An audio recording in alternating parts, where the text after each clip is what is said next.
then Lamb, McKenna coming up on the right, the ball goes left, they're going in to score, Lockyer's over, the Queenslanders are in again. And a big run down the left, gets the pass infield, Lockyer, he'll score!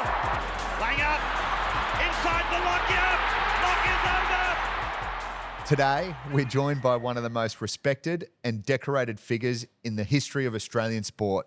Darren Lockyer is a Queensland icon, a rugby league legend, and a true leader on and off the field.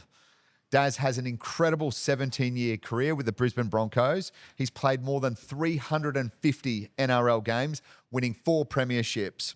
He represented Queensland in a record 36 State of Origin matches and wore the green and gold jersey for Australia 59 times, captaining both his state and country with distinction. Known for his vision, toughness and humility, Darren is the only player in history to captain Australia, Queensland and Brisbane to victory. He's a member of the NRL Hall of Fame, a recipient of the Golden Boot Award as the best player in the world and widely regarded as one of the greatest players to ever play the game. But beyond the accolades, Darren's story is about hard work, loyalty and values he's learnt growing up in the small town of Roma. Today, we're going to take you back to where it all began and learn a little bit more about the childhood and early journey of this sporting great. Darren, welcome to the interview. Thank you, Matthew. That was some nice words. You done your research. Done my research. ChatGPT is amazing. No, look, I've got the privilege and pleasure of actually knowing Darren personally, and obviously, you know, over the years, learn who Darren is off the field as well, which is just as impressive as his accolades that are on the field. But I thought I'd just take it back to the beginning. What were your earliest memories of growing up in Roma? Well, so I didn't get to Roma till I was, I think I was 11 years old. So I was born in Brisbane. My dad played AFL and I played AFL for the Springwood Pumas in Brisbane when I was a 7, 8-year-old. Their mum and dad, who were always hard workers, but looking for a change of pace, I guess. They wanted a new challenge or opportunity. So they got the management rights to a truck stop in a town called Wandoan, which is about an hour and a half out of Roma. We spent 3.5 years in Wandoan. Mum and dad ran the truck stop. Then we moved to Roma and I was 11. And that's where we'll go back a step. When we left Brisbane, I just assumed AFL was played in Western Queensland, but they only played one game, which was rugby league. So that's when I changed over to a league. Switch codes. In 1986, I think that was, 86. And so Roma got there as an 11-year-old. And what I would say is growing up in the country is you have a lot of freedom. I mean, you didn't have phones. I mean, the people in the city didn't have phones in those days either as a kid, but Mum and Dad would often just let us, you became very independent very young because you just had freedom, and Mum and Dad were happy to leave us to our own device. I've got 2 younger brothers, one named Matthew, other one... Must be a legend. Russell, yeah. So Mum and Dad weren't too adventurous when they come to naming their children. Mind you, their name's David and Sharon. So, but the one thing I learnt from my mum and dad is work ethic. They work extremely hard. That's great. And what kind of kid were you? Were you quiet and determined, or were you energetic, the backyard footy type of kid? I think a bit of both. Like, you know, having 2 younger brothers, backyard footy was something that happened regularly every afternoon. Get home from school, Mum and Dad would yell out, "Have you done your homework?" And we'd say, "We'll do it when we come in for dinner." That's exactly what I'm telling my kids now. Have you done your homework? And they're telling me the same thing. Yeah. But I guess I was always determined to be successful in whatever I did. I think you're born with a part of that. I think, but the rest of it you develop. I think it's in your DNA. Yeah, I see it in my own children now, and I see it with sport stars that some people are just born to be driven. Who were the biggest influences on you as a young boy? Was it parents, teacher, or maybe even a coach? I think I mentioned work ethic. Yep. I learnt that off my parents. So my parents would work really hard at work, but then on the weekends they'd be in the yard all weekend making the house look nice. So they just never stopped. They never sat down to relax. We went on holidays, but never any big holidays. They just had a a real appetite to be, hard workers. And so by watching them, you learnt that work ethic is important. And then, I guess along the way, you come across coaches that influence you or motivate you. I probably learnt more watching rugby league on TV, watching State of Origin, watching Wally Lewis play football. It's probably where I learnt how to play the game, really, or the tactics of the game and how to play it. So studying him, I used to watch Origins, but then I'd record it on a VHS back in those days, and I just no DVDs then. No, and just replay, and just watch it over and over. Wowee! So Wally was one of your favourites of all time, like, or an influence on you before you got into rugby league? Yeah, well, when I changed sport from AFL to league, which is in the mid '80s, the only sort of game that I really watched, at that point in time was State of Origin. And that was mid '80s when the Queensland team just become really dominant and Wally Lewis was dominating. So that's where I started. And then it become, it's very surreal that I actually still work with Wally Lewis in a working capacity at Channel 9. Well, you've got a statue at Suncorp with Wally. Yeah. Yours, does it look like you, do you reckon? Yeah. I mean, I had to stand. Wally had to get casted. He had to hold that shield like that, and they cast him like, when you get plaster, you break an arm. So his was a bit more challenging. Mine just was off a photo. There you go. And I had to sort of stand in front of the guy that made it, for 10, 15 minutes just so I could get my facial expressions there. Oh, there you go. Well, when you were coming through the junior ranks, how did you deal with the expectation from coaches or even just yourself? Yeah, I don't think there was a lot of... Like I said, I think I was born with a drive to want to be good at whatever I did, whether it was athletics, whether it was playing rugby league. I played other sports, cricket, touch football. I always wanted to do my best, and that was something that I think born with. But as I got older, I guess, and I started making some rep teams, and the Broncos reached out to me about a scholarship where they... How old were you then? I was only sort of 13, 14. And what they would do, they just get you into the system. They'd give you some money for your rep teams and some of your schooling fees if you had that. So it wasn't a lot of money, but it was just something to get you into the program. And I loved Wally Lewis. So the Broncos came in 88, and that was the dream that I had to one day play for the Broncos. And in the back of your mind, you're always thinking it's a dream, right? So you don't think it's ever going to happen, but you just keep trying and see where it ends up. Well, was there a moment as a kid bearing that in mind, that you had the wowee moment of this could be my future? It wasn't until... So I played Queensland under 12s. I played in Queensland under 15s. I guess when I was asked to go to the Broncos, and in those days, the mid-90s, they had first grade, reserve grade, under 21s, I think it was, or under 23s, and then under 18s. And I was in the Colts team, which was the under 18s. So you were, even when I got to Brisbane, I was playing in that under 18s team. You're still 4 grades away from first grade. So by no means anywhere near making it when you're playing, in the under 18s. But once I got there and started playing well in that grade, I got lucky. There was a few injuries in first grade, and I got my first opportunity as an 18-year-old to play first grade for the Broncos. And then when I was asked to do that, that's when I started to think, well, maybe there is a career here for me. Do you remember that game? Oh yeah, without a doubt. Yeah, I remember that week. I Talk us through it. Well, it was on a Monday that Wayne had come and sat down beside me after training, when I was training with the under 18s, and said, is that his number 6 or? No, this was, he just, in those days, what they would do, he said, look, I'm thinking about playing your first grade this week, but what would happen is that you'd play reserve grade and then you'd sit on the bench for first grade, so you could end up playing 2 games in one day. That's how it was back then. Yeah. And so when Wayne mentioned to me he might use me in first grade that weekend, I was like, I was obviously loving that, hearing that, but at the same time I was very nervous. Like I couldn't sleep all week. I couldn't believe the thought potentially I'm going to be calling Alan Langer for the football and throwing it to Steve Renouf. That was that was blowing my mind at the time, hence the reason why I couldn't sleep. And so I played reserve grade that day. It was against Parramatta in Parramatta, and Coach pulled me off at half time. I sat on the bench and I got to come on in first grade with 20 minutes to go. The game was in the bag. We were up by 30 points, I think. So there's no pressure, no risk. So I got a 20-minute stint, and that was my debut. And I had a couple of nice touches at the back end of the game, and then the rest of that year I was in first grade, coming off the bench or starting at number 6. Wowee. As an 18-year-old, playing with some of your heroes.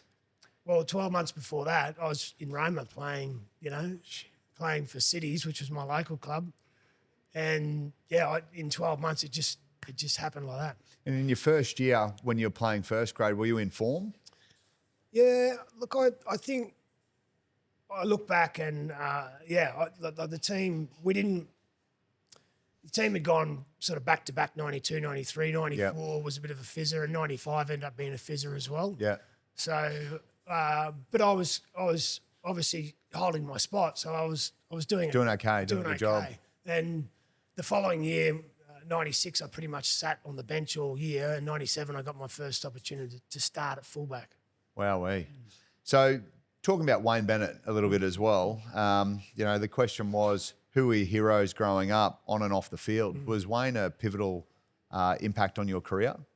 Oh, without a doubt. I'd say one of the most, if it's not my parents. And I had 14 years with Wayne, and it's not just the footballer he creates, it's the person. And there's a lot of life lessons that he's, everyone talks about how he's this sort of father figure or this mentor, and that's what he is. Yeah. Like, he takes an interest in his people, and it's not just about, his theory is, I improve them as a person, they become better footballers. And that's there's a lot of guys that don't play rugby league anymore or don't have any professional connection with Wayne, but will still ring him for advice on life. It's just even after the fact, Yeah. including yourself?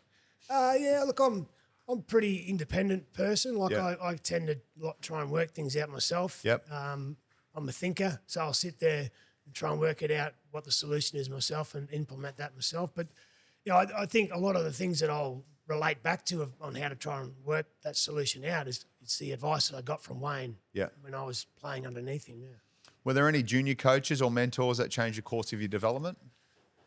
There was probably, I guess there was a coach that coached the first grade out in Roma that took a bit of a risk.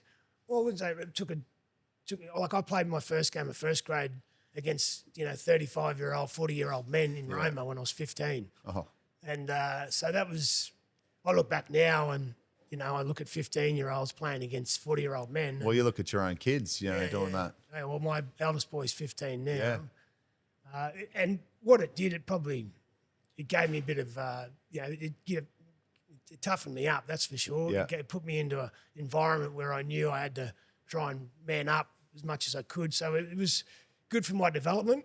And so the coaches that showed some faith in me at that age, I guess I got to sort of take, I got to thank them as well, because when I came to Brisbane, playing against men, in first grade of the NRL, obviously a different level of class, but I was still confident about playing against, men. Yeah, right.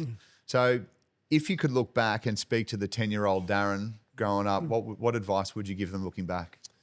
Well, I do that with my sons now. Like, I think this is one of the, the things that Wayne was really big on was, he was always, focus on the process, not the outcome. If you're willing to put the effort and the determination into improving yourself as a footballer, as a person, the outcome will look after itself. So if you actually want to pursue a dream in whatever field, then you've obviously got to put a lot of work into that, and a lot of effort, dedication, and that'll sacrifice as well. Yeah, sacrifice 100%. So I always say to be successful, you got to sacrifice, and I say that to my kids now. So it's not just going to fall in your lap. To be successful in whether it's sport or whatever you pursue, you got to put a lot of effort in, and you'll get the rewards eventually. And with the effort, the sacrifice, and all of those things, was there a moment in your career where you felt a lot of pressure? Look, I think once you start to take, as you evolve into a team and you become more of a leader or an experienced player, then that's obviously when there's a lot more pressure on you, particularly when you become the captain of a team. You know, there's a lot of, you know, you get a lot of accolades when you're winning and you get a lot of pressure put on you when you're losing. And so that's, you know, but I always, from what I've learned, is that you learn more about yourself and people when they're under pressure and, you know, facing adversity. Yeah. Because that's where you learn. That's where you learn how to, you know, better yourself, is when things are tough. Yep. And knowing what you need to do is stay calm under pressure and work even harder. But how do you stay calm? I look at it. Watching on the screen, you know, I grew up, and I'm going to get into the state of origin and, you know, the feeling of that. But I grew up watching Origin footy, and I used to hate New South Wales, like, with a passion. I think we've spoken about it off the camera before, and, you know, the pressure from people, particularly as a captain, you know, there is an expectation of performance. How did you mentally prepare for the rep games like that? And did the nerves ever get better of you? The nerves were always there, and the bigger the game, the probably more the nerves. But I always reminded myself that what I'm nervous about is I'm worried about the outcome. I'm worried about, are we going to win? Yeah. I'm worried about, am I going to play well? When what you should be doing is focusing on the process. And so staying calm, you mentioned that before, like, because the opposite to that is being frantic. Yeah. And that's nowhere near as good as staying calm under pressure. So you just know that being calm is the best option. But to settle the nerves in anything is focus on what you need to do, not focus on the outcome. Yep. So it's interesting. It's like a boxer. The boxer advice is, you know, you got to stay calm until someone punches you in the face. You know, like it's really hard for that composure. Like I've seen it with business. I've seen it in sport. But one of the things that I think would be a big thing as a leader is, how do you handle the pressure, particularly representing your country and or state of origin, knowing that millions of people are watching?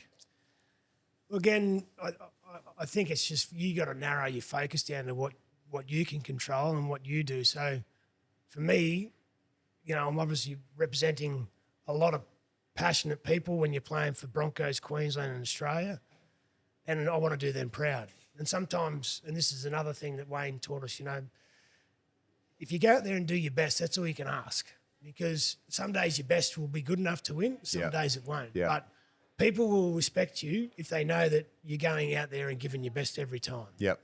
And I think that's really important in whatever you do, because some days, you know, it might be frustrating that you're putting everything into this, but you're not getting a result. But I know eventually you will.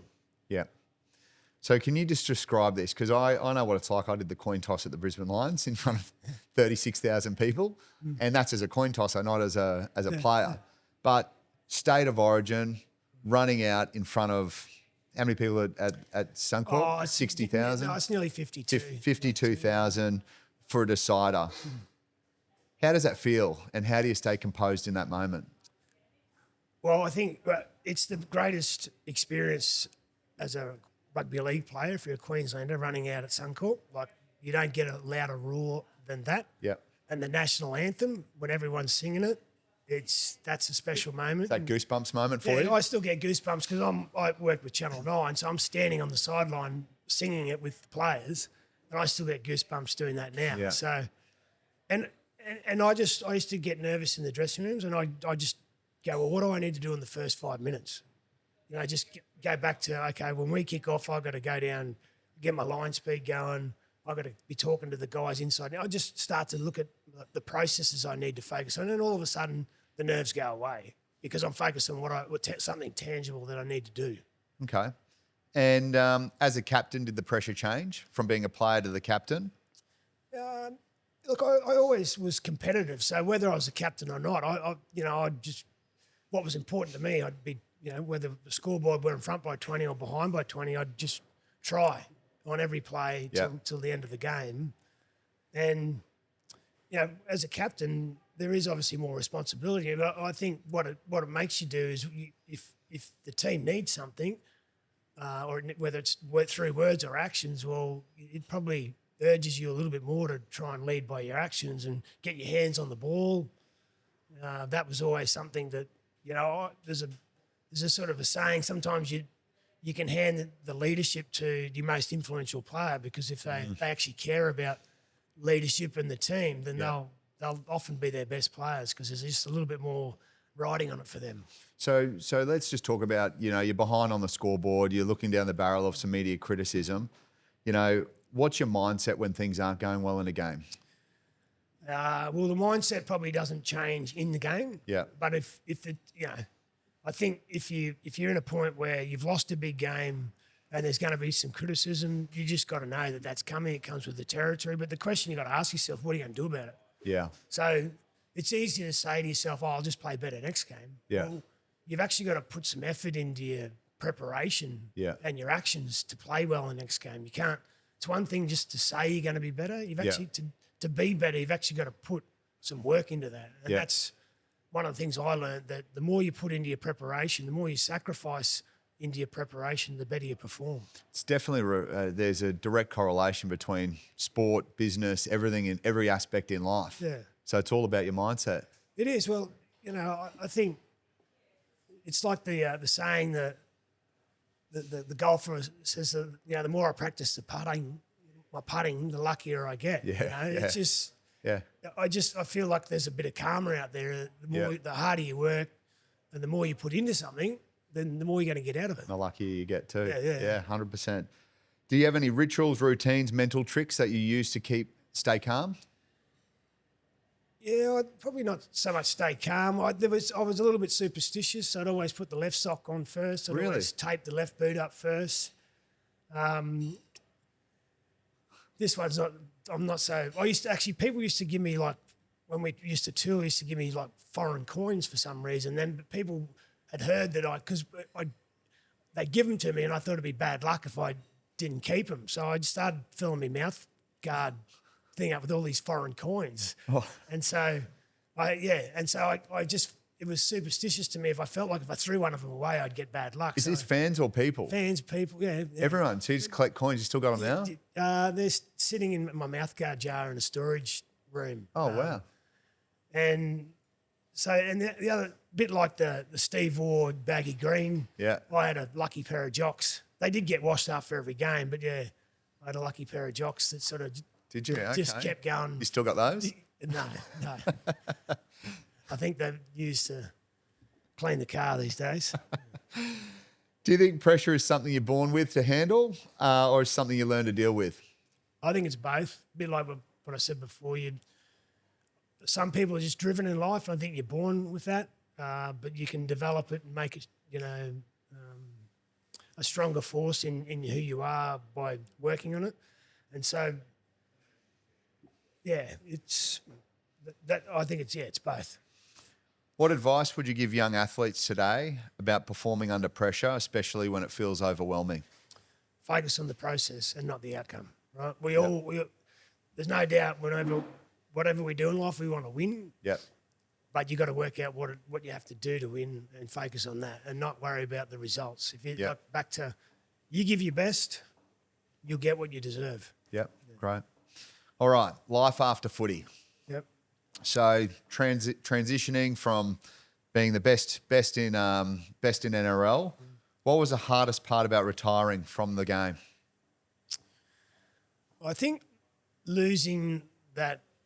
So when you win a big Origin game, series, or a grand final, I sort of explain it's euphoric. It's a bit like the birth of your children. Yeah. It's just a euphoric feeling that you can't replicate that in afterlife. There's probably moments in life where something really good happens and you get that euphoric feeling.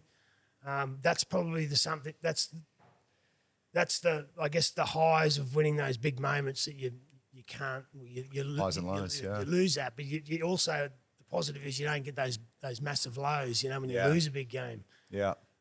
And a lot of people struggle after footy because they lose that routine or that structure in their life. I've always been someone that can't really sit still. I'm just like, I'm someone that likes to throw myself into multiple different things. So I'm always busy. Yep.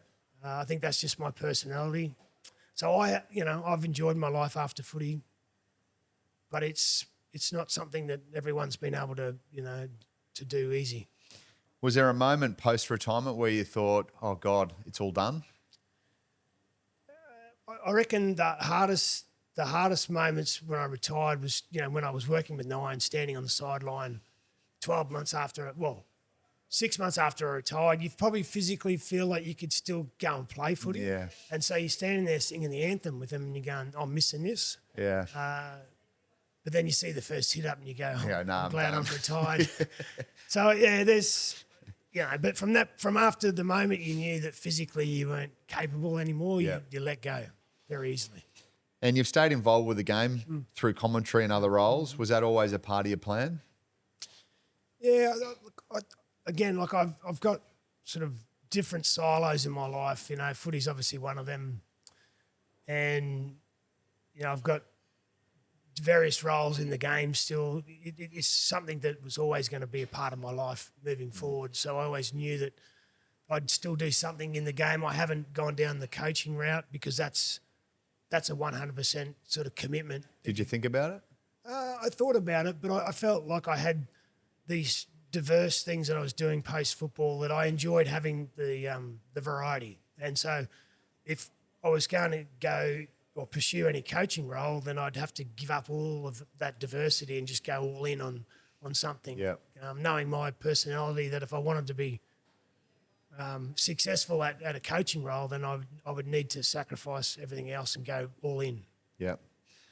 What new skills have you learned from moving into media in the business world? I think being able to just media, just being able to talk, Yeah. in front in. Yeah, I was never growing up. I was never obviously a keen public speaker, but I think you learn that over time. But as when you work in the media, and you would get this the same. I mean, you would have learned over time, with your role, what you do, that public speaking is a big part of self-esteem, but also your success. And so you learned that, and you got to be able to then give your opinion on things without offending too many people. Yeah. That's Gus Gould doesn't do that well. He's a very intelligent man. He's very smart. He does walk a fine line at times, but he's pretty good at what he does. Yeah. And given my roles on the board of the Broncos, I'm selector for Queensland team and Australian team. So I've got to be very balanced with the way what I do and what I say. They're just based on opinions, really? Yeah, I think you're paid to give your opinion, but at the same time, you've got to be conscious of your roles. Yep. I think I've been able to manage that okay over time, but I think just working in that field just allows you to be more confident within yourself, because you can speak in front of millions of people, and you can also speak in front of large groups of people. And is there a different pressure in the commentary box compared to the footy field? Footy was a lot easier. Yeah. Because I don't think, you don't have time to think out there. You just do. Just do it. Yeah. Whereas, in the commentary, you're thinking a lot. Yeah. And, you probably, again, I've got to be conscious of, I don't want to go and sort of be critical of people that I work with. Yeah. That's always a balance. Yeah. Yep. So you started at the Bronx, you got the scholarship from sort of a young age, then playing from 18. There's a big, I know with a lot of the professional athletes that I know, other than yourself, there's this window of opportunity as to what do we do? Like, do we just play the footy? We've got this many years making money. Yeah. Investing as well as a big part of it. So, did you have a strategy while you're playing the game, and did you have mentors to say, hey, come to me, this is how we make some money? So, because at the end of the game, like, the money sort of can drop off. Was there an investment strategy? Because I know a lot of people, whether it's at the end of a career for someone, whether it's in business or whether it's in football, did you have a plan, and did you have pivotal people that gave insightful information for wealth creation? I think I was just aware that, my mum and dad, I said, worked really hard. They didn't have career, paths, so to speak. They just worked, and I always knew that I had an opportunity to make money, and I was fully aware that that wasn't going to last forever. Yeah. So while I had it, I invested. And so that's given me options after I finished playing. Was it scary not knowing that it's not going to last forever? Well, I just knew that if I while I'm earning it, if I'm investing it, then when I finish up, and I didn't know how long I was going to play for, but while I'm investing it, whether it's in property shares, I'm just putting it away. That when I get to the end of my career, if I'm not, if I fall on, if my income drops away significantly, well, I've got potential options here to help me, assets to help me out. So I just knew that when I started earning the good money around the Super League era, that my career could only be 5 years old. It could be 10. I didn't know how long it was going to end up being 17. Yeah. But while I was in there, and, I think the first 3 to 5 years after playing, there was a good opportunity for me to earn some money as well. So I had a good 20 years of investing, the money that I was earning through footy and corporates around it. And just going back to that, the 17-year career, that's a long career considering, the hits that you receive, all of those things. You look at the GOATs, right, of any sport. You look at like the LeBrons, he spends a lot of money on his bar. I've heard it's rumoured to be like $2 million a year. Tom Brady's, all of those guys. How conscious were you about your rehab, your everything that you did to keep the longevity in footy? Well, I've always enjoyed the training aspect part of it. Like I think I always knew I wanted to be as fit as I could be, because I think that the fitter you are in sport, the better you're going to perform. Yeah. And so I was always working on that. When we'd break for the end of the season, we'd have like 6 to 8 weeks off, before we go back to training. That's what they call a closet trainer. I'd still be out training in that down because I just felt like I needed to maintain my fitness. It's also good for your headspace as well. And so that was an important part for me. So routine and lifestyle now after footy. What's a typical week look like for you? Yeah, I'm probably I'm a big on routine. I get up. What's important to me is around the house. If I can drop my kids off to school, I'll do that. That's where I get to talk to them on the way in. Yep. That no more emails from the school for doing something bad. No, that's where I actually get a bit of time to give my boys some advice around what they're doing and what they're up to, and then I'll come home and get some exercise in and get my day started. And so I'm big on that's what when you played footy, routine and structure was there, but I've always had that away from the game as well, and I think that's really important for your own mental health. And I think you actually get a lot more out of your performance as whether you're playing sport or you're in business. If you're feeling good about yourself, and mentally you're feeling good as well. So you still have the regular training and regular fitness routine, all of that sort of thing, just to keep you going. Yeah, I think in the morning, for me, I like to go on a 20-minute run, which allows me to plan my day, think about what's going on in my world. But at the end of it, you've had that exercise, which actually gives you I think it's good for your mental health, and it's a great way to start the day. Is there something you've discovered about yourself in retirement that surprised you? I don't think too much. I mean, I do. I'm someone who likes to think about others a lot more. I'm trying to obviously make sure my kids are happy, my wife's happy. That's not always easy.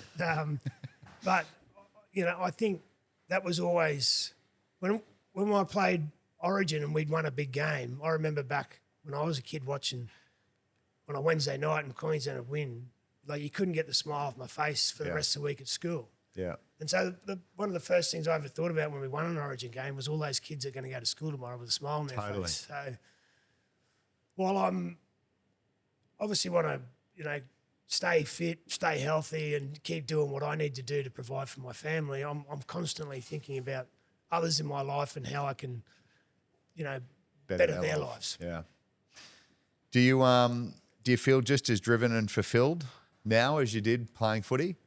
Yeah, because I think if you're competitive, you're always wanting to do better and wanting to do more. And so success is, I guess that's what successful people do. You talked about LeBron James, like they break all records, they do all these things, but they just keep going at the same level because they just want to keep achieving. Yeah. And that's probably where I'm at in life. I don't play sport anymore, but I still want to keep achieving. Yeah, good on you, mate. What advice would you give to players approaching the end of their career or business people that are sort of finishing up their career? Well, to players, I think what's important is that, the lessons that you've learned, that what made you successful as a sports person, they can easily be transferred over to business, right? You just got to learn whatever business or industry you go to, you just got to learn that industry. But if you apply the dedication, the work ethic, all those things that went into making you a good sport, an athlete and successful in sport, you apply those to anything and that'll give you the best chance of being successful post-footy. Yeah. And for businesses, again, if you've been in business long enough, you've learnt what works and what doesn't. So, are these business people going to another business or are they retiring? What are they doing? Well, they've got to make that choice. Yeah. But I reckon that there'd be a lot of pressure off the back of that, coming from playing the sport or going backwards from business and going, geez, what's next? Like you see, I'm mates with a lot of people that are retired from sport, and there's that moment of, what do I do now? Yeah. Well, it's probably putting yourself out there to go and find an opportunity, but just know that, have the confidence in yourself that if you apply the same traits that made you successful on the footy field or whatever field it was, you can achieve something in another industry. I mean, how did you get into real estate? Oh, luck. Yeah. Luck and chance. I found my niche. Yeah. But you've had to work extremely hard, Oh, sacrifice, but you've 20 years of it. Yeah, so. yeah. But I'm the same. It's everything you're saying is directly transferable. Yeah. So I'm hearing everything you're saying. Just going to the family and legacy. You got 4 beautiful kids, beautiful wife, Laura, my mate. And your kids all play sport. Do they feel the weight of the Lockyer name when they play sport? If they do, I don't see it. I tend to stay. Like if I go and watch them play, I tend to sort of take a step back, try and stand under the tree, watch their game, and sort of give them some advice after it, and give them some constructive, not criticism, but just trying to help their game out. But I need to go and watch it on my own, and so when I go to a suburban ground, I try and be discreet so that it's not putting any pressure on the kids that are playing. And I think I've seen at times, the kids that are playing against my boys know that they're a Lockyer and a little bit of a target, but that's all right. That's good. That's part of the game. You toughens them used to up. play against 40-year-olds. Yeah. At 15. Yeah. And they wanted to take my head off. Don't worry. Yeah. And have you ever had any of them come to you and say, Dad, people expect me to be as good as you? They haven't said that, no. And I don't think they feel that pressure. And I don't put that pressure on them either. Yeah. So they're all. I just want them. What I said at this, earlier in the interview. Just all you can do is do your best. Yeah.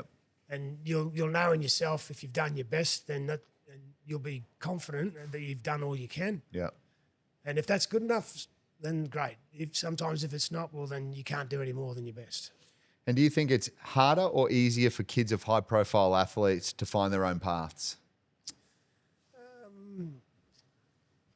I think it's there's pros and cons to both. Yeah. I think sometimes people seem to think that the name can get these these guys into these teams, and but I think it's more about getting there on their own merits. Yeah.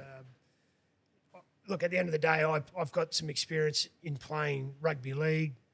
I learned a lot of things, not just about playing the game, but what you need to do under pressure, all those sort of things. And all I can do is impart that knowledge and experience onto my kids, and hope that is constructive for them. And you used to learn from watching Wally Lewis. You said earlier, writing out all the plays and all of those sorts of things. Do you ever sit down with them and show them that's the plays and explain the game? Well, I've got to be conscious of the fact that they've got a coach that coaches them, right? Yeah. So I'm not there to tell them how to. I'm not there to change the game plan because that's interfering with the coaching that they got. But I'm just trying to focus on them as an individual, whether it's their passing or it's their kicking or it's their tackling. Like I wasn't a great tackler. I got better as I got older because I worked at it. Yeah. And that's one of the things I'd say to them. Look, if all good rugby league players need to be able to tackle. And so while it's fun throwing the ball around, when you got it, you still got to be able to tackle. So saying you're going to be a good tackler, it doesn't mean you're going to be one. good. You actually got to practice. Got to practice it. Yeah. So what lessons from your own journey do you try to pass on to your kids, not just in sport, but in life? Well, I think dealing with adversity, my kids they emotionally, the kids, right? But, so we all learnt that, if we lose our cool and we lose our rationale, then that only compounds the situation. Yeah. And I'm always dealing with, a kid that's emotional, going, well, you're not going to be able to fix it by being in this state. You've actually got to take a breath, think about what you need to do, and that'll be the quickest way to finding a solution out of the situation you're in. So it's just teaching them those little things that I knew that was important to me when I was out on the field, but equally important in life. There was a sports psychologist said, if someone was, chasing you with a knife and you came to your car and you're trying to unlock the car, I mean, these days you just push a button. Yeah. He said, like, if you sit there and, it's probably, you're probably going to not get the key in the car because you're not thinking straight because you're worried about what's, so you've actually got to focus on what you need to do. Yep. And he was the same guy that always said, focus on the process, not the outcome. And that was two things I took away from that. Okay. What do you think the most important things kids should get out of playing sport these days? Well, I think a sense of achievement, and achievement's not always winning. Achievement is just, like I say, it's doing your best. And if you've achieved that, then I think that's good for their self-esteem. Obviously, fun's a big part of it too. And the last one I would say is thinking about others. Which is a big part of being a team player. Is yes, you got to do your job, but you're there to help others around you. And I think that's important in life. You're not just about doing things for yourself. You've got to do things for others. Yep. So being a dad, has being a dad changed the way you look back on your own childhood and your early career? Yeah, yes and no. I guess the thing that's different today than my childhood is technology. Yeah. That's one of the biggest challenges is gaming, phones and gaming, YouTube. But it's the world we live in. It's how we manage it, and that's probably the biggest change to the biggest difference to ours to their childhood. But I keep coming back to that. Look, I just want you to be the best version of yourself. Yep. And so I want you to reach your potential in life, and that means you're going to have to work hard at times, or we're going to have to work hard a lot to reach your potential. Just don't. You only get one chance at life, so don't have regrets about it. So you got a beautiful wife, Law. Yep. How instrumental was her support to you over your career? Yeah, well, my wife, as you know, is she's confident. She's not backwards in coming forward. She'll say what she thinks. So she's always been very good in that department. Yep. I'm a little bit more conservative when it comes to that. Like I'm someone that likes to sort of be reserved with my words. Yep. Just use my actions to do the talking. Yep. But my wife, I think over time, what you realise is that there's a brutal honesty about her, but quite often, more than not, the honesty is actually what you need to hear. And sometimes it was, when looking back, that was good advice. She was a big rock in your career? Yeah. I always said I'm very independent and I'd like to work things out myself. But sometimes my wife knows when I'm getting consumed by stuff too much, and she just tells me to, just to stop overthinking stuff and just focus on what you need to do. And if she sees, she'll call bullshit out. That's for sure. No worries about it. And how important was that in your career to have someone like that? Yeah, I think it's just someone having that different perspective. I always had, obviously, Wayne was a coach. Didn't always have him as a coach. I had Mel Meninga as a coach. So I had some great mentors there. Yeah.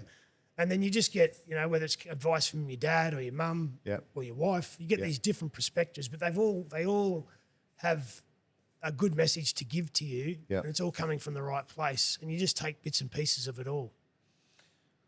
What's next for Darren Lockyer? Again, I'm not someone that looks too far ahead, but I think it's just that mentality of just to keep achieving. Yep. And obviously I want to see my kids grow into good people and be successful in whatever they do. So I've got a role in doing that. It's not easy. It's a challenge, you know. Yeah. I've got a 15-year-old who's just he's in that period in his life where he's emotional. He's he's going through sort of things in life that we all do as a 15-year-old. Yep. So that's a bit of a challenge as a parent, but it's time to step up. Yep. I've got one final question for you, Daz. How do you want to be remembered, not just as a footballer, but as a person? A good person, really. You know, I'm just someone that thinks of others. I come from humble beginnings, and I like to think myself as someone pretty humble. But I also have. It's not a deliberate thing, but I do tend to think about others a lot, which is important to me.